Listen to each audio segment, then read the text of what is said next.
अगली सुबह चारों दोस्तों की थकान कुछ उतर चुकी थी। धीरे धीरे गर्मी बढ़ने लगी थी। चलो जल्दी। अब चलते हैं, वरना गर्मी में चलना भारी पड़ेगा, वेदांश ने कहा। सभी लोग उस बुजुर्ग व्यक्ति के साथ आगे बढ़ने लगे। नीलम ने उस बुजुर्ग व्यक्ति को अपना नक्शा दिखाया। नक्शे को देखकर उस बुजुर्ग व्यक्ति ने बताया, यह किला एक अन्य कबीले के सरदार ने बनवाया था और वो कबीलों हमारे कबीलों से काफी आगे निकला हुआ था।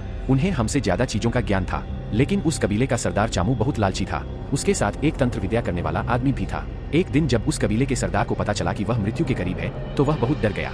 वह इस जीवन को छोड़कर नहीं जाना चाहता था। उसे मनुष्य का जीवन बहुत ही भाता था। हमेशा जिंदा रहने के लिए उसने अपने तांत्रिक से सुझाव मांगा। उसके तांत्रिक ने हमेशा अमर रहने के लिए कुछ अच्छे सुझाव बताए। क्योंकि वह एक राक्षस प्रकृति का व्यक्ति था, इसीलिए उसे वह सुझाव पसंद नहीं आए। अच्छा, सुझाव कैसे थे? अमजद ने पूछा। जैसे कि एक विद्वान बन जाना या महापुरुष बन जाना ताकि तुम्हारा नाम हमेशा रहे, और दूसरा सुझाव सिद्धि प्राप्त कर लेना। लेकिन इन सब में तो दूसरे मनुष्य का उद्धार ही होता, और वो ऐसा नहीं चाहता था। उसे हमेशा से कुशासन करने की आदत थी। उसके कबीले के लोग उसे ज्यादा पसंद नहीं करते थे, लेकिन उसके खिलाफ जाने से भी डरते थे। वह बुजुर्ग व्यक्ति बोला, तो उसके कबीले वाले वो कबीला छोड़ देते और दूसरा कबीला अपना लेते। नीलम ने कहा, वे लोग ऐसा नहीं कर सकते थे, क्योंकि वे लोग वही थे जिन्हें अन्य कबीलों से किसी कारणवश निकाल दिया गया था। वे लोग हालात के मारे थे, और ऐसे में उस राक्षस प्रकृति के आदमी ने ही उनको सहारा दिया था, तो वे लोग अपने सरदार से नमक हरामी कैसे करते? वह बुजुर्ग व्यक्ति बोला। लेकिन अब वह जगह इन राक्षसों की जगह क्यों बन गई? नीलम ने पूछा। सरदार चामू की वजह से, हमेशा अमर रहने की लालच की वजह से डॉट। और यही नहीं, सरदार चामू का तांत्रिक भी कुछ कम दुष्ट तांत्रिक नहीं था। सरदार चामू ने अमर होने के बदले तांत्रिक को अपना पूरा कबीला सौंपने और अपनी धन दौलत सौंपने का निर्णय लिया था। इसलिए उसके तांत्रिक ने चामू का साथ दिया। सच क्या है कोई नहीं जानता, सिवाय उसके कबीले के लोगों के। बस सुना जाता है कि उस तांत्रिक ने एक क्रियाविधि बताई थी कि मरने के बाद भी चामू एक मानव के रूप में जिंदा रह सकता है, और जिंदा रहने के लिए उसे लोगों के खून की आवश्यकता होगी। लेकिन वो नहीं जानता था कि उसका सरदार चामू जिस किसी का भी खून पिएगा, वह आदमी भी एक मृत मानव में परिवर्तित हो जाएगा। कहते कहते वह बुजुर्ग व्यक्ति रो पड़ा। आप अपने आप को संभालिए, जो होना था हो चुका है, अब हमें उस सरदार चामू तक पहुंचना है, नीलम ने कहा। वे लोग दोपहर के बाद एक ऐसे स्थान पर पहुंचे जहां रेत की आंधियां चल रही थी। वहां कुछ पेड़ थे। उन आंधियों को देखकर वे लोग बहुत पहले ही रुक गए। धीरे धीरे वो तेज हवाएं इनकी तरफ बढ़ रही थी। उस बुजुर्ग आदमी ने सभी को जमीन पर लेट जाने का इशारा दिया और अपना पूरा मुंह ढकने को कहा। सभी ने जमीन पर उल्टा लेटकर अपने मुंह को अपने हाथों से अच्छी तरह ढक लिया। थोड़ी देर में तेज आंधी इनके पास से होकर चली गई। तब ये एक दूसरे को पहचानने में असमर्थ थे। चेहरा ढका होने के बावजूद भी अच्छी खासी धूल इनके चेहरे पर आ गई थी। रेत इनके शरीर को अब काटने लगी थी। कितनी देर में किले तक पहुंचेंगे? रघु ने चिल चढ़ाते हुए कहा। नीलम ने उस बुजुर्ग व्यक्ति से पूछा तो उसने कहा, बस थोड़ी दूर और, लेकिन सब सतर्क रहना, क्योंकि हमें वहां और मृत मानव मिल सकते हैं। अंततः वे लोग उस किले के सामने खड़े थे। एक बात मेरी समझ में नहीं आई, आप लोग तो कबीलों में रहते हैं और एक महीने में अपने स्थान बदल लेते हैं, तो यह किला यहाँ आखिर क्यों? अमजद ने पूछा। हाँ यार, यह बात तो तेरी सही। यह किला आखिर किसने बनवाया? वेदांश ने भी पूछा। नीलम भी इस बात पर निरुत्तर थी। उसने संस्कृत भाषा में ही उस बुजुर्ग व्यक्ति से इस बात पर यह सवाल किया। उस व्यक्ति ने बताया, यह मिस्र के एक राजा ने 5 साल पूर्व बनवाया था।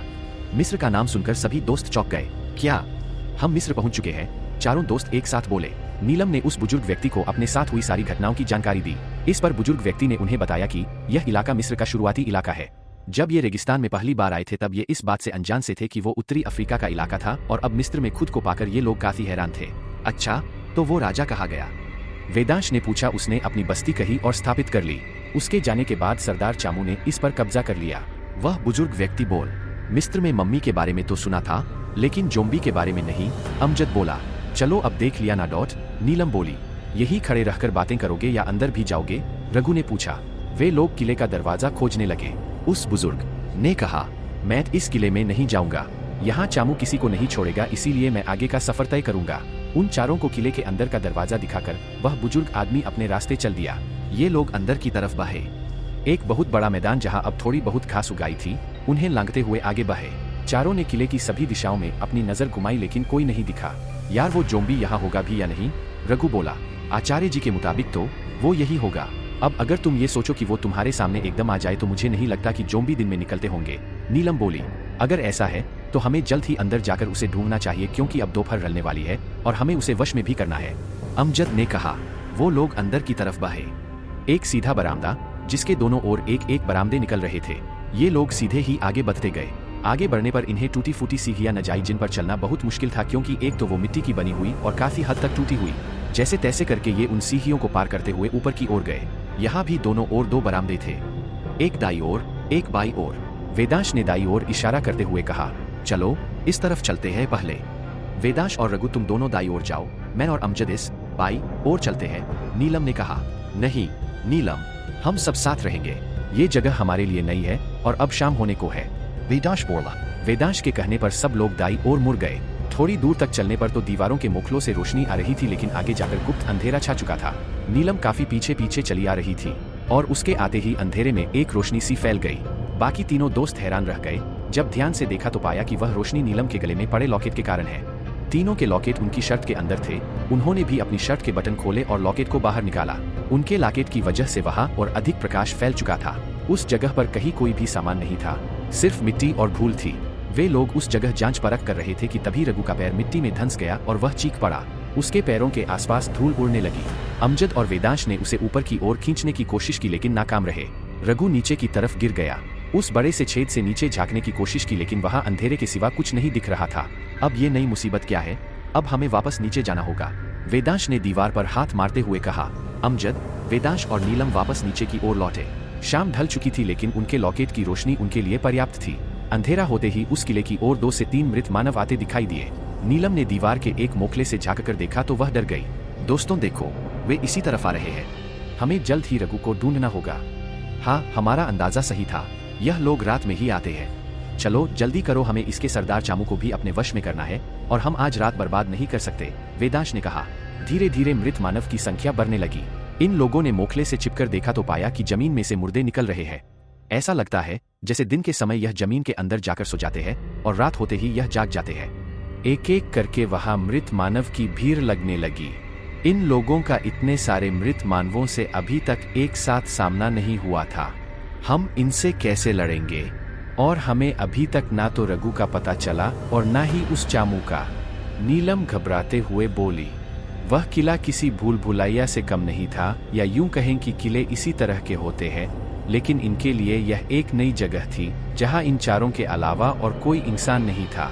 हद तो तब हुई जब उस किले के अंदर से ही मृत मानव जमीन से निकलने लगे। इन लोगों ने रघु को ढूंढने की रफ्तार तेज कर दी। उस किले के अंदर काफी गलियारे थे और ये लोग लगातार रघु को आवाज देकर उसे ढूंढ रहे थे। रघु का कुछ नहीं पता था और शायद रघु को इनकी आवाज भी नहीं आ रही थी, लेकिन इनकी आवाज शायद जोम्बी तक जरूर जा रही थी। रघु को ढूंढते हुए जब यह एक गलियारे की ओर मुड़े तो इनका सामना 3 घिनौने मृत मानव से हुआ जो इनकी तरफ तेजी से बढ़ रहे थे। इनके दिमाग में एक तरफ रघु की टेंशन थी और दूसरी तरफ इतने सारे मृत मानव से लड़ने की टेंशन, और उस पर अब इनकी लड़ाई मृत मानवों से शुरू हो चुकी थी। अब क्या करें?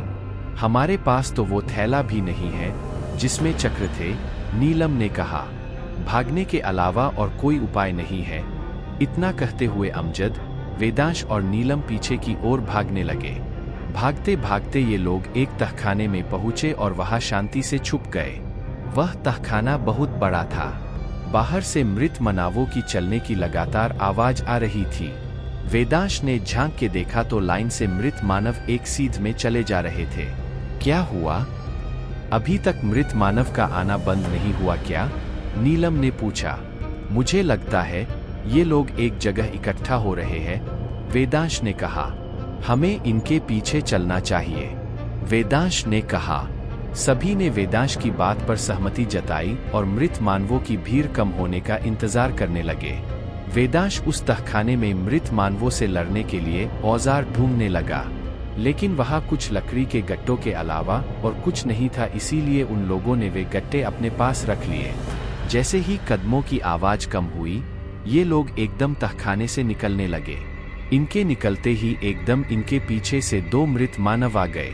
एक मृत मानव ने अमजद को पीछे से झपट लिया। अमजद ने खुद को छुड़ाने की कोशिश की, लेकिन इतने में ही दूसरा मृत मानव भी अमजद को चिपट गया। बिना चक्र बाकी तीनों की हिम्मत नहीं हो रही थी कि उन मृत मानवों से लड़े, लेकिन वेदांश ने हिम्मत दिखाते हुए लकड़ी से गट्टों से एक जोम्बी को मरना शुरू किया। वेदांश को देख उसके अन्य दोस्त भी गट्टे पे गट्टे बरसाने लगे और अमजद को उनके चुगल से छुड़ाया। अब वे लोग वहां से पूरी रफ्तार के साथ भागे। इस बार यह लोग पहले से ज्यादा सतर्क थे। आगे पीछे देखने के साथ साथ यह अपने पैरों तले भी देख रहे थे। आखिर में यह मृत मानवों के समूह तक पहुंचे। वे सभी एक बहुत ही बड़े बरामदे जैसी जगह पर इकट्ठा हुए थे। उन मृत मानवों ने अब हिलना बंद कर दिया था। वे अपनी जगह पर सीधे खड़े हुए थे।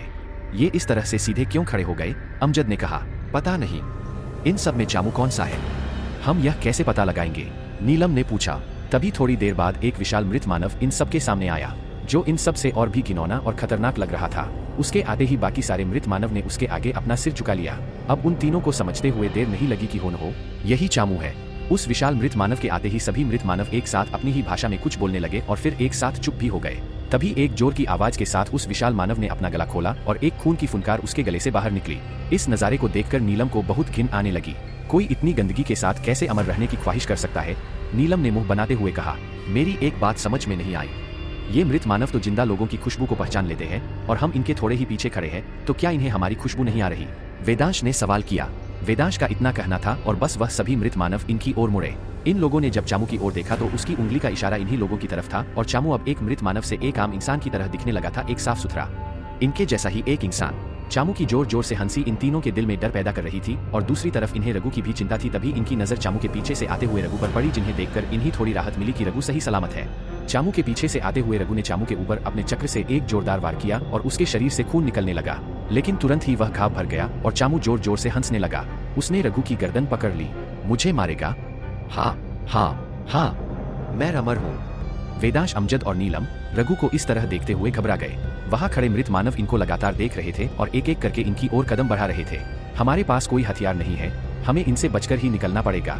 बस कुछ भी हो जाए इनकी हत्थे नहीं आना है, क्योंकि इनकी पकड़ बहुत मजबूत है। तेज रफ्तार के साथ रघु तक सभी को पहुंचना है। वेदांश ने सभी को गाइड किया और भागने लगा। वेदांश के साथ अमजद और नीलम भी भागने लगे। मृत मानव इन्हें पकड़ने की कोशिश करते रहे, लेकिन ये तीनों सबको धक्का देते हुए बिना रुके तेज स्पीड के साथ भागते चले गए। यदि किसी मृत मानव ने तीनों दोस्तों में से किसी को भी पकड़ा तो इन्होंने पूरा जोर लगाकर अपने साथी को छुड़ा लिया। उधर चामू रघु को एक और पटक चुका था। रघु भी बेहोश होने का नाटक कर रहा था, क्योंकि रघु जानता था कि अगर इसने मुझे हिलता डुलता देखा तो यह मुझे फिर से पकड़कर पटक सकता है। चामू एक बहुत ही शक्तिशाली आदमी था। इतने में ही यह लोग चामू तक पहुंच गए। चामू वापस मुड़कर किले के अंदर की तरफ जा रहा था। नीलम ने रघु को उठाया और फिर सभी ने अपने अपने चक्र हाथ में लिए और चामू के पीछे चल दिए। रघु को बहुत ही गुस्सा आ रहा था। वह पूरी रफ्तार के साथ गया और चामू के पीछे से एक जोरदार वार कर दिया। हालांकि यह घाव भी तुरंत ही सही हो गया। रघु के साथ उसके तीन दोस्तों ने भी उस पर लगातार वार करने शुरू कर दिए। एक के बाद एक घाव बन रहा था और सूख भी रहा था। इन्हें कुछ समझ नहीं आ रहा था कि आखिर इसे वश में कैसे किया जाएगा। तभी रघु को ध्यान आया कि आचार्य जी ने यह लॉकेट इसलिए दिया था ताकि ये इसके अंदर ही इन शक्तियों को वश में कर सके। रघु ने अपनी बुद्धि के बल पर वह लॉकेट उतारकर चामू के गले में डाल दिया। बाकी तीनों दोस्त लगातार वार कर ही रहे थे कि अब घाव का सूखना बंद हो गया। अब उन चारों ने चक्र से चामू पर वारों की बारिश कर दी। धीरे धीरे चामू का शरीर अपने आप सिकुड़ता चला गया। पहले वह पीला पड़ा, फिर थोड़ा लाल, फिर धीरे धीरे उसका शरीर काला पड़ता गया और अंत में जैसे कोई कागज का पुतला हो। वह लॉकेट जो रघु ने चामू के गले में डाला था अपने आप हवा में उछला और चामू का शरीर जो कि एक कागज का बन चुका था वह उस लॉकेट के अंदर जाकर समा गया। अब इन तीनों ने बाहर आकर देखा तो सभी मृत मानव जमीन पर मरे पड़े थे। किसी में कोई भी हलचल नहीं थी। जमीन थरथर कांपने लगी और एक एक करके वे सभी मृत मानव जमीन के अंदर समाने लगे। ये लोग बुरी तरह डर गए कि अब ये नई मुसीबत क्या है और वहां से भागने लगे। भागते भागते वह किले के पीछे की तरफ पहुंच गए, जहां उन्हें जमीन में एक दरवाजा दिखाई दिया। ये दरवाजा किसने बनाया होगा? नीलम ने कहा। जब उन्होंने दरवाजा खोल कर देखा तो नीचे बहुत बड़ा लंबा चौड़ा रास्ता था। वह लोग उस रास्ते के अंदर चले गए और दरवाजा अपने आप बंद हो गया। क्रमशः अगला भाग जल्द ही प्रकाशित होगा। अभी तक कहानी कैसी लगी जरूर बताएं।